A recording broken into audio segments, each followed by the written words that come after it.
Hi, I am Ross Cohen. I'm the Senior Director at the U.S. Chamber of Commerce for Hiring Our Heroes. Is this going? All right. For those who don't know, the Chamber is based out of D.C. It's the world's largest business federation.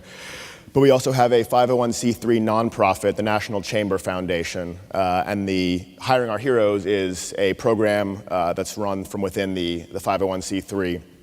The program was launched in March of last year with really one simple goal: to be in as many communities as possible, connecting veterans and military spouses to employment. We have a few different ways of doing that. Our primary and signature way is through hiring fairs. We've hosted 200 hiring fairs and partnered on hosting 200 hiring fairs since we started. We've connected nearly 10,000 men and women to jobs through those events. But it's obviously not enough. And I think we know that because the unemployment rate, although the monthly numbers kind of come and go, the number that we use is the annualized 2011 numbers, which is 12.7% for post 9/11 veterans and nearly 30% for veterans under 25.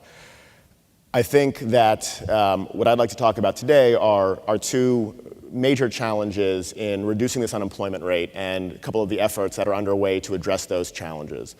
The first problem is with the employers, and the second challenge problem is with the veterans. I'll start with the employers first.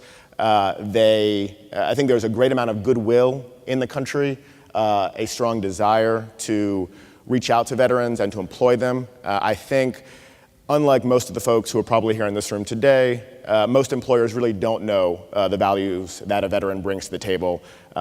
Gerald just talked about a lot of them. I know other folks are going to.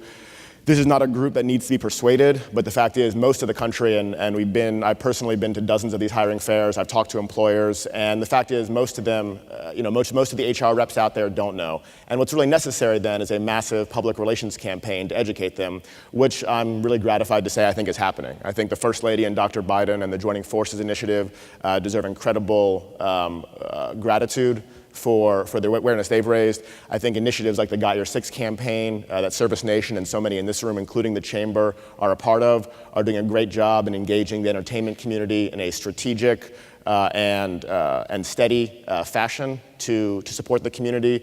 And so I think this major challenge, I think, is 10 years into the wars, 11 years into the wars, actually being addressed. And we need more of this, but I think it is happening. The second problem, the challenge in the unemployment rate, is the veterans, and there are a couple of them. We've seen in our surveys of the folks who've attended our events that 71% won't relocate for a new job. Now, there are some states like North Dakota, like Utah, the unemployment rate is as low as it can possibly be, and if folks don't want to move for a job, that is a challenge that I think veterans need to understand. Sometimes we need to think with our heads more than our hearts, instead of just wanting to go home after service. That's going to be a challenge that, frankly, is going to be hard to address, but one that I think we can meet is the idea, and I think Gerald just spoke to this, of how someone brands themselves. And it's more than just speaking to a resume translator or skills translator, which are all valuable, and there's a lot of great tools out there. But the fact is, there's a culture within the military of not sort of bragging on yourself or speaking too highly of yourself. I think for those who know me, I may have missed that block of instruction when I was in the Army. But there is that culture, and it makes it difficult to then translate those skills to an employer.